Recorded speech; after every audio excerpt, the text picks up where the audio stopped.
Thank you for joining us for a brief overview of some key enhancements in the Teamcenter integration for Solid Edge. We'll start with the File Open dialog, where docking panes are now available, enabling users to easily configure the interface to best support specific tasks and data types. The Files of Type filter is also enhanced, enabling users to specify all Solid Edge file types to be returned by a search, a single file type,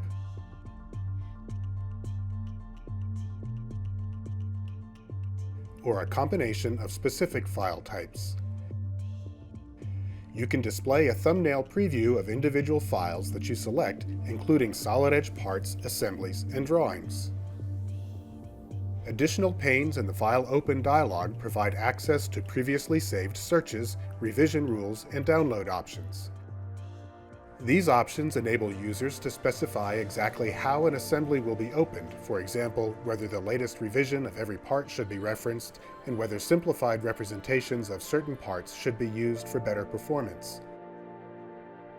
A separate dockable pane is also available to display the properties of your Solid Edge files, very useful when you have a large number of properties to manage. All of these panes can be opened, closed, and docked as needed. Managing large data sets or data with many properties is easier, and the possibility of errors is minimized. A pane is also available for active workspace. The contents displayed here can be configured by users. We now type in a part number to the quick search to quickly find and open a specific frame design that we want to work on. Our task is to complete this frame design for a specific customer. We'll use Teamcenter classification to select the correct Solid Edge frame components, and finally, we'll specify occurrence properties describing how these components will be treated to meet the customer's specific requirements. We use the active workspace window that's embedded in Solid Edge to run a wildcard search to find all our files. We then apply a filter in our classification area to find all the frame profiles that we've previously classified. Opening the frame profiles presents the different classes for frame types, such as angle, C-section, square, and round. It also displays the quantity of each of these class types that we have in our database. Selecting the round section class shows that we've added a further classification level for ANSI and DIM standard sections. We select the ANSI class that has 5 sections in it. Filters show the attributes available to select our specific profile. In this example, we choose diameter, and we can select the 2-inch diameter round section that we want to use.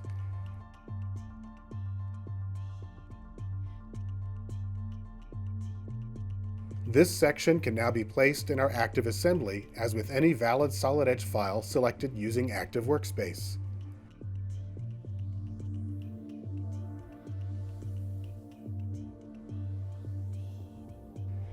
The frame command requires that we select our profile through the Frame Open dialog box, so we copy the section into the frame environment.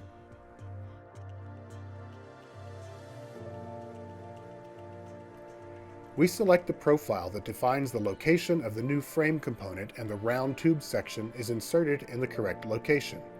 Our frame design is now complete. Next, we'll show how easy it is to add a component into an existing classification system. We first use Active Workspace to navigate to a 100 mm square tube section that we've created in Solid Edge.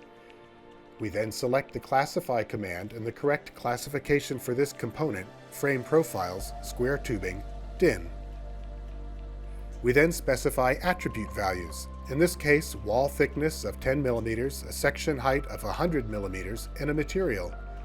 The attributes requested are specific to the specific class of component. We click on Classify to add this section to our classification system. When we review the component in Active Workspace, we can see the complete classification details. Finally, we'll show how we can add occurrence properties in Solid Edge and store this information in Teamcenter so they can be added to a bill of materials.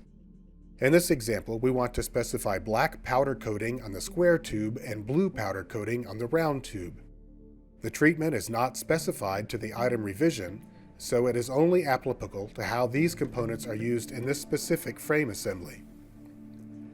We use the Solid Edge Occurrence Properties dialog to specify black powder coating to the square tube components and blue powder coating to the round tube components.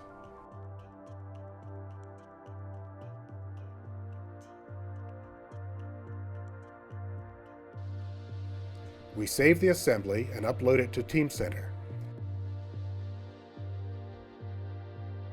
When we do this, we specify the customer using a dynamic list of values type attribute. A dynamic list of values type attribute is easy to configure and can be managed in Teamcenter without needing intervention from an administrator. You can see how the close integration between Solid Edge and Teamcenter speeds the completion of tedious data management tasks, ensuring your data is of the highest quality and minimizes the possibility of errors in downstream processes.